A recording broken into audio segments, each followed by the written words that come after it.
She came to Australia from England in 2000 and she started on an organic farm in Kinglake, and then she moved to Geelong where she was working at the Geelong Botanic Gardens and helped them establish their edible garden.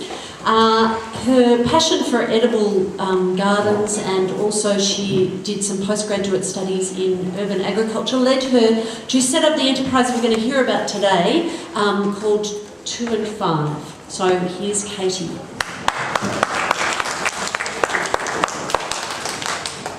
So I have a presentation that I do, but you know, technology, it's not always great. So 2 and 5 has been operating for 3 years, and it's been a very tumultuous journey. We nearly closed last January, but we stayed open. I was talking to Paul and Alice from the farm incubator, and I said,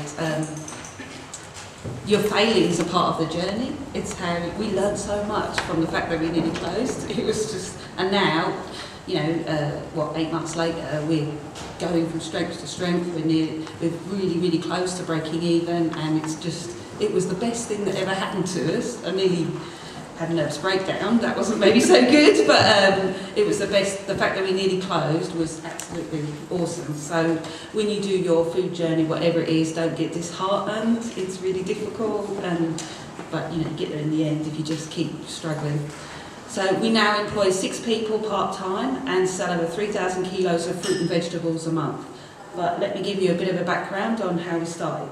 So food security is defined as when all people at all times have physical and economic access to sufficient, safe and nutritious food. As we all know, the current food system is broken, and this has a significant impact on low-income consumers, especially in regional areas. The Barwon region grows a large proportion of food, but if you think Tuberac's bad, Geelong's bad as well. Rather than sold direct, this produce is all shipped to Melbourne and then all shipped back to Geelong via one main wholesaler and a couple of supermarkets. This added supply chain cost has led to the demise of the local fruit and veg shop. When we started 3 years ago, there was 2 other fruit and veg shops in the area, and now we're the only one. We weren't the cause of them closing, I just want to say. But one closed down got closed down by the health department for health reasons, and the other closed down because it just wasn't viable. It was open 4 months and shut. So that made us really determined that what we were doing was very important. This has created food desert in low-income areas such as Norlane. Norlane has a population of 8,000 people, low car ownership. 14% have no car, 40% have 1 car per household, and a low income, an average of $625 per week. So as you can see, there was a severe need for what we do in Norlane. We've got a website, 2and5.org.au, you can see what we do. We've done a lot over the last 3 years. We don't do half of, 3/4 of what we'd started. We try things and they don't work, and we're very not risk averse. Except financially, we're quite risk averse with that. We do retail.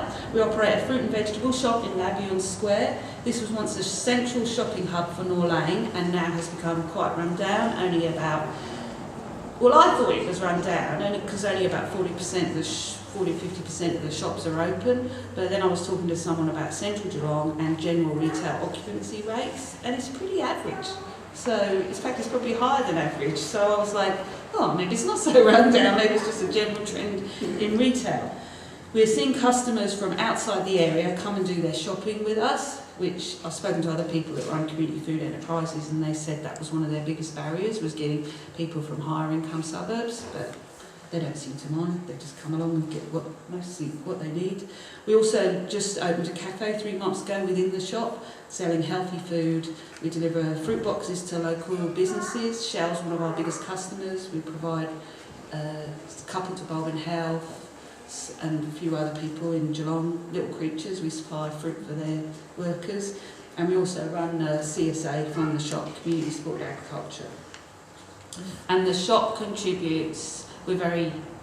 My background is I'm a gardener, but I'm now a businesswoman, and we divide up our income streams so we can clearly see which one is more profitable, what percentage of income it is. The shop's about 28% of our income. What's about 30 30% of our income is the value add. We get donated fruit from local back gardens.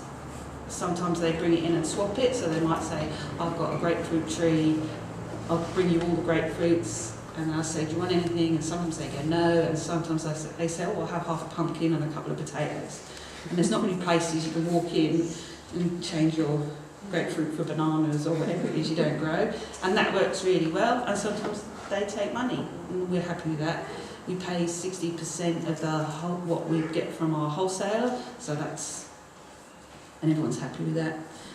We also buy off a local disability organisation in Leopold that grows not very much, but we buy everything they grow, and they're very happy about that. So the value add, that's a huge part of what we do. Last weekend we sold over $1,000 in jams and chutneys at local markets. We've been doing that for a year, just over a year, and we started off selling the jam for $2 a jar in old jars, and it was really successful. And now we're just getting proper labels done. So, and we're starting to wholesale to local shops as well. But it's huge. The jams and chutneys are just jams, chutneys and pickles. It's all based on Indian and English recipes. We don't do fermented stuff because I don't know what that is. It's like sauerkraut, it's like whatever. And that difference in what we do is very noticeable.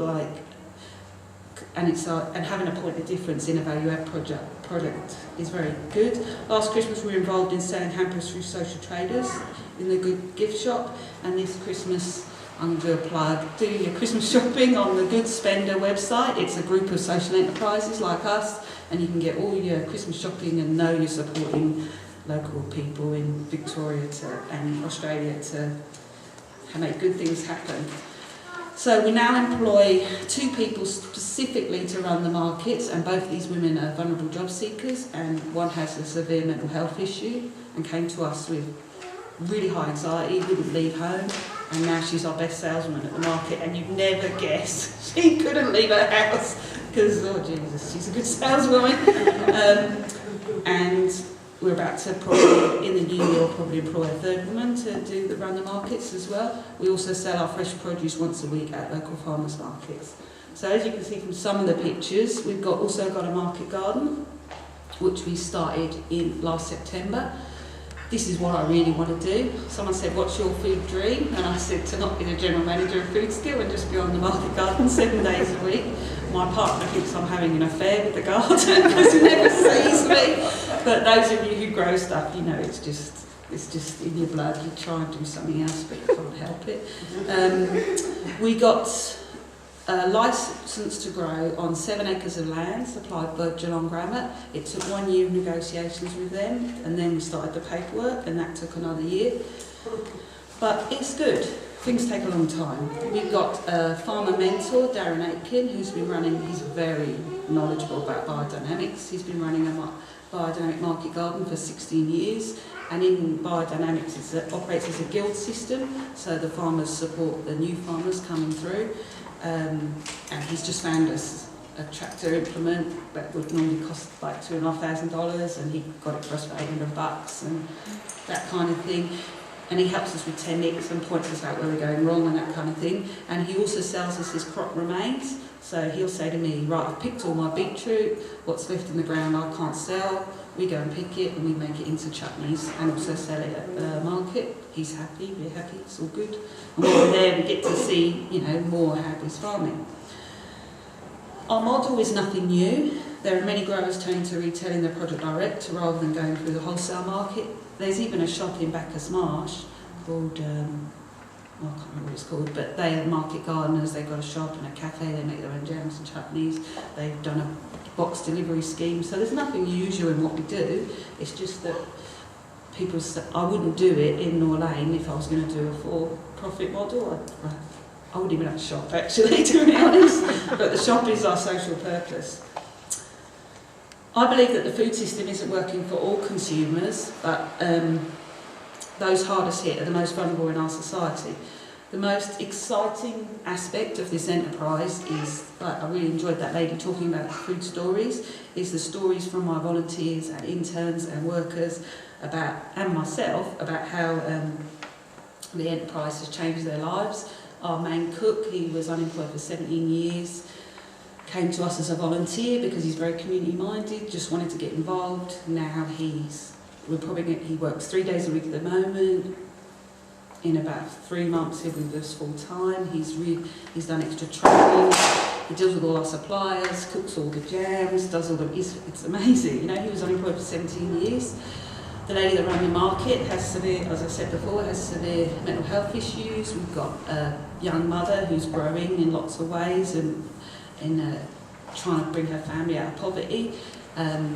We've got the lady that does all the books. She's grown in lots of skills. We've got one of our volunteers is 63, and he came to us. He was a very quiet man, not very well spoken, and no one would give him a job, even though he's one of the best workers I've ever met because of his age.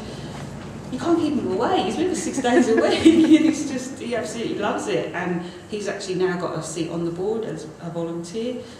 And there's loads of stories. We've had people come, and we also run Work for the Doll programs.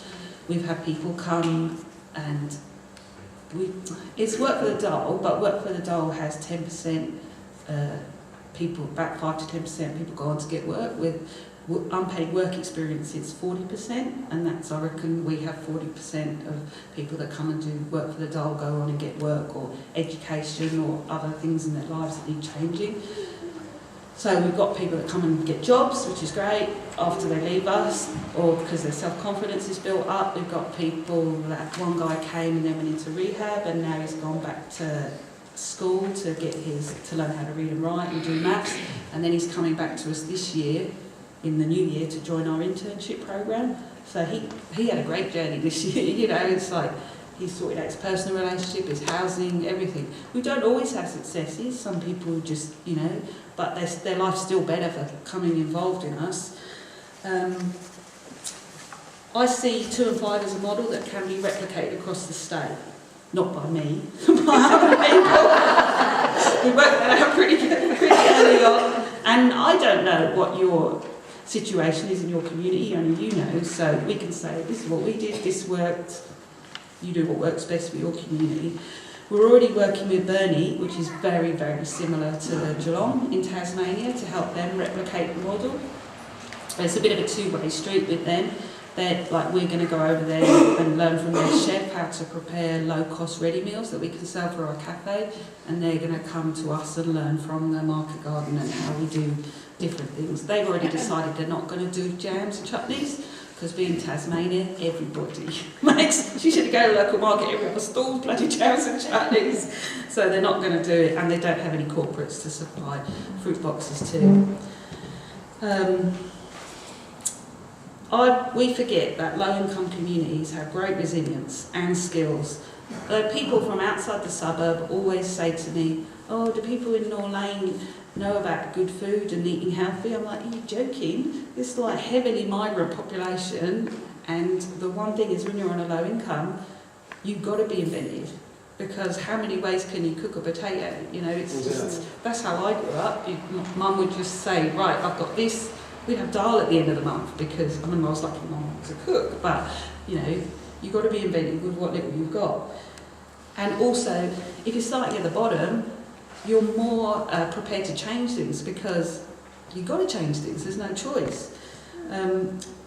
At 2 and 5, that's my home, second home, we're building a community around food and working with many organisations in Geelong. We are very close to break even and hope to start making a profit next year.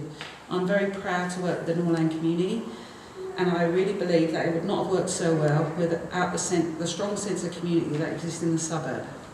As 2 and 5 grows, I hope to be able to tell more stories of our volunteers and trainees, what they have gone on to do, and to go out and remind communities that the power to change things lies in their hands.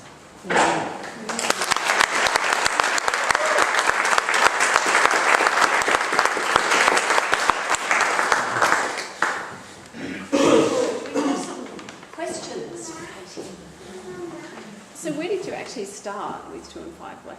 How did it start? Oh, so I left I was working at the Geelong Botanic Gardens, and I discovered that I don't like working for local government. So I went off and did my postgraduate studies in urban agriculture, and part of that I wrote a paper on that a market garden can solve food insecurity in the northern suburbs, and then I took that I was at a community garden talking to someone, and they said, oh, I'm going to go to my boss and see if he'll fund you. So this never ever happens. So they must have been a good paper. I got a high distinction for it. So but she went to her boss. He said, "All right, we'll fund you for 3 years to develop a project." And then they only funded us for 2 years because they had to change the CEO. So that's yeah, that's how it started.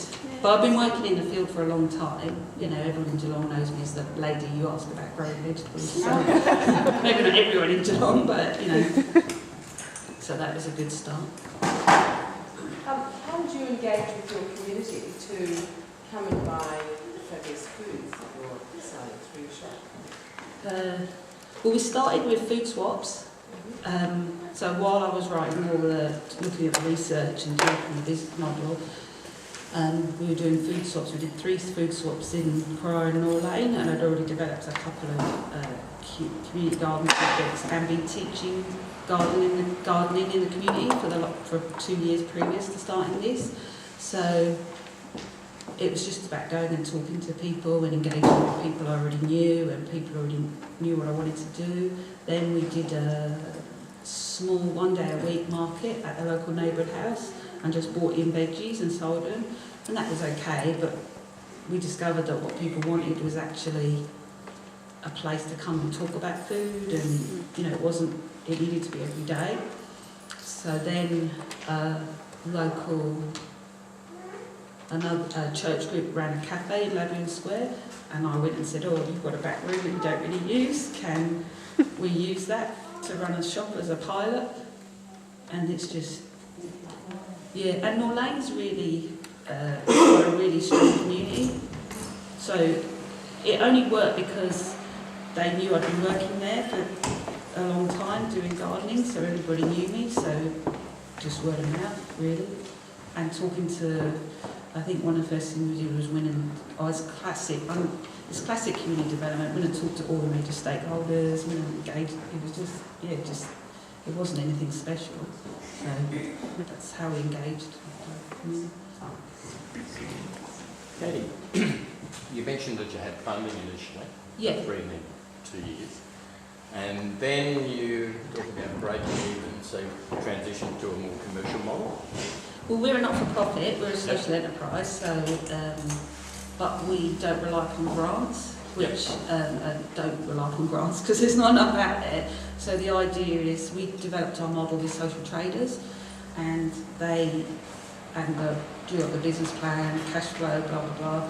We need this much money for capital set up and money until we break even. So how was that transition? We haven't broken even yet. So you're getting there though? Well, like I said, in January we nearly closed because we didn't realise it was a business. I know that sounds really obvious, but coming from a project, used to running projects, and then a social enterprise, it was like, oh, we can't go, oh, we'll apply for a grant to cover that, or our wages are a bit like neighbourhood houses, some wages are met by the local council, so you just, oh, I'll do this, I'll get some money to run a project. And then we went, oh, if we don't make any money, we go broke. So it was difficult transition, but now everybody understands that, all the staff understand it, all the volunteers understand it, everyone understands that we're fundamentally a business, and the social bit is there, but we kind of don't really talk about that much it's just underlying in everything we do has a social purpose. So if we're employing someone, they have to be from, we'll pick the person that's not unlikely to get a job somewhere else, as long as they're a good candidate as well. If they've got massive issues, we don't employ them, so because we've got to make money, Could you just talk a little bit about, you just mentioned social traders, can you just, a lot of people may not have heard of them. Yeah, so Social traders are fantastic. They support social enterprises in developing the business model and becoming more sustainable long term. And without them, we wouldn't have got all the funding we did last year, because we wouldn't have been able to write the business model. We wouldn't be here. They provide us with a huge amount of support, and it's ongoing. It doesn't we did the crunch process, which is if anyone wants to set up a not-for-profit, or even if you have a vague idea and you're not quite sure what the social purpose is, just go and do the crunch. It's 6 months. It's really hard work. It's 2 days. It's probably 2 days a week for 6 months. But out of that, we came up with a really fantastic business model and cash flow and all that. And the reason why we nearly went broke in January was because we weren't. It was governance issues, which those of you involved in community groups understand governance issues. And the board wasn't allowing us to enact the business model since April, May. We've been enacting the business model, and it's going better than we expected. So that proved to me that doing the crunch was invaluable. And if you develop a business model, do it. Don't go, oh, well, we spent a year developing this, let's do something else. That's really foolish. Could I just ask, what does a social trader do? Could you give me an example? Social traders, so they're an organisation that they support social enterprises. What do they do when you say they support them? How? Oh, it's huge what they do. We're going to have From a little base level? clip. We've got a little clip coming up a little bit later, which is about social traders. They're a state government body, and they're basically there to support social enterprise. So I think your question is more, what is a social enterprise? So a social enterprise, that's what we are, Okay, performs its social purpose through trade. okay. So, for instance, it might be in Geelong there's a cleaning social enterprise, and their social purpose is to find employment for migrants and people from non-English speaking backgrounds. So they help them transition into the workforce, and they do that through running a cleaning business. And with a social enterprise, the idea is the majority of your income to run that comes from trade, not from grants. So it makes you more sustainable long term, because grants are really hard to get. And you normally get them once and you're the flavour of the month, and then that's it. So, how long were you operating for before you brought social traders in? Had you done a lot of the groundwork first and done a bit of testing round? So, like I said, I wrote the paper, then I started developing, Work Skill funded us, and that was basically paying my wages. I realised pretty quickly that we needed to get involved in the crunch, so it was about 6 months. And I'd say, don't even just do it. Don't even if you get on, because they'll look at your idea and go, it's never going to work, or you need to do some more to make it work, or because they get a lot of people applying, and there's only so many places. Yeah, I just thought that they would probably favour an organisation of people who've done a bit of the groundwork first. Yes. Rather than going to them first up with a very basic idea. Oh yeah, you've got to have we went to them with 4-page. I'd written a rough business plan, done a bit of a cash flow. It was terrible. I look at it now and You go. had practiced a bit of what you wanted to do. You had it. Yeah, I would recommend running a pilot. Yeah, you did. So it works really well, and then and just give it a go. Yeah, there's money out there to fund pilots as well. So. And there's specific money in social traders to support food security initiatives by the Lord Mayor's Charitable Foundation, which is only, unfortunately, if you're in Melbourne. So.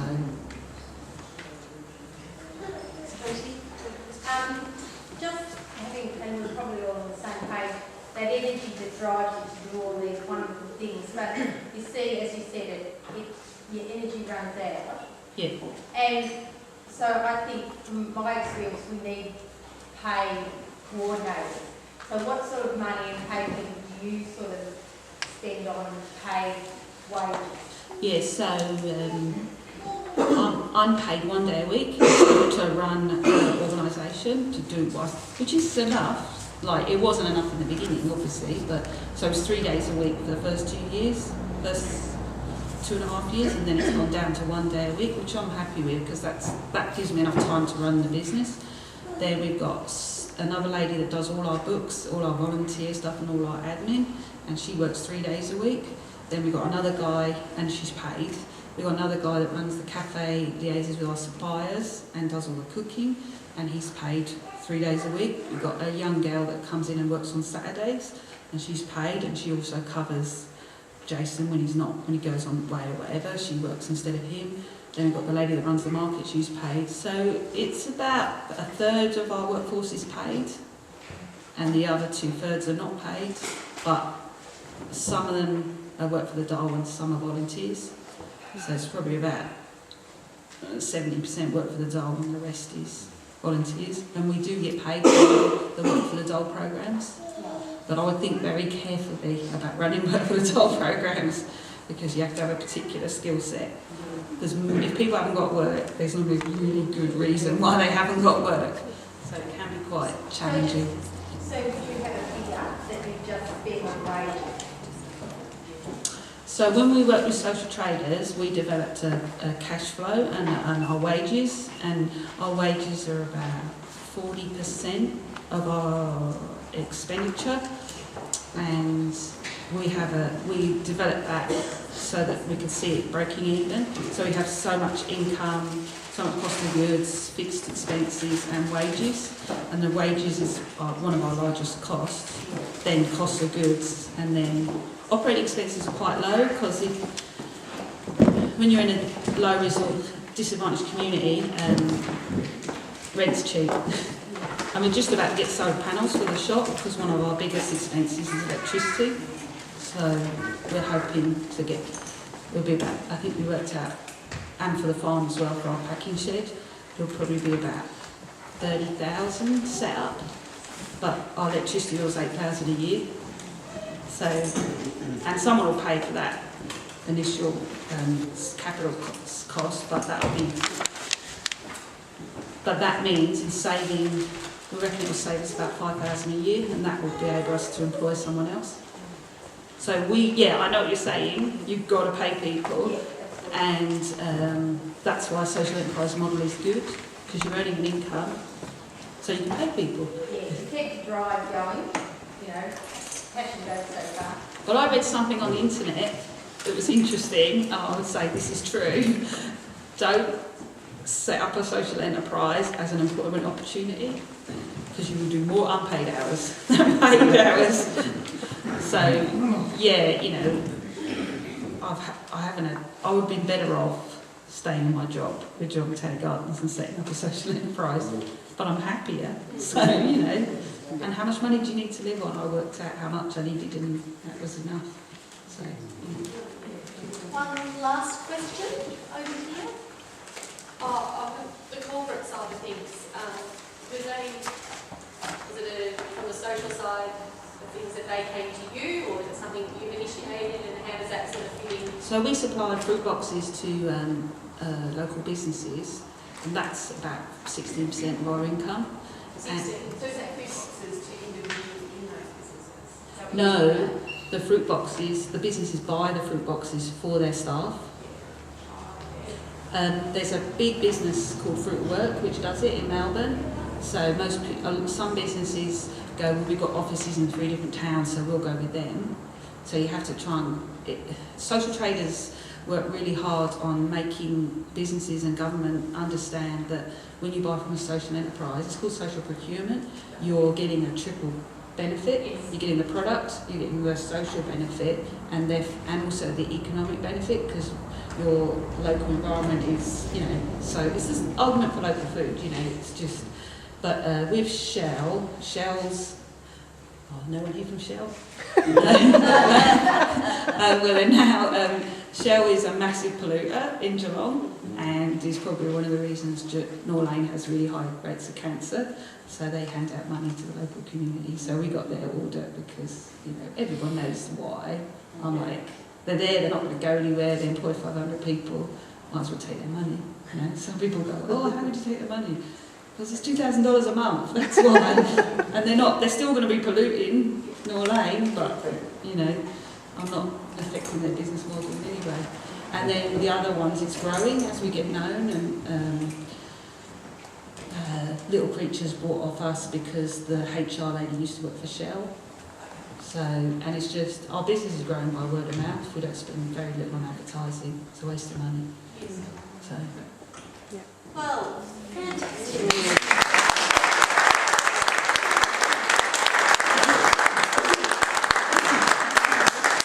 Yeah, so generated so much interest in everyone here. Thank you very much, Katie. As a result of all the interest that's coming out of Katie's talk about social traders, we were going to do a video a bit later, but the team have decided it's probably good to go with everyone's interest, so we're going to show that now.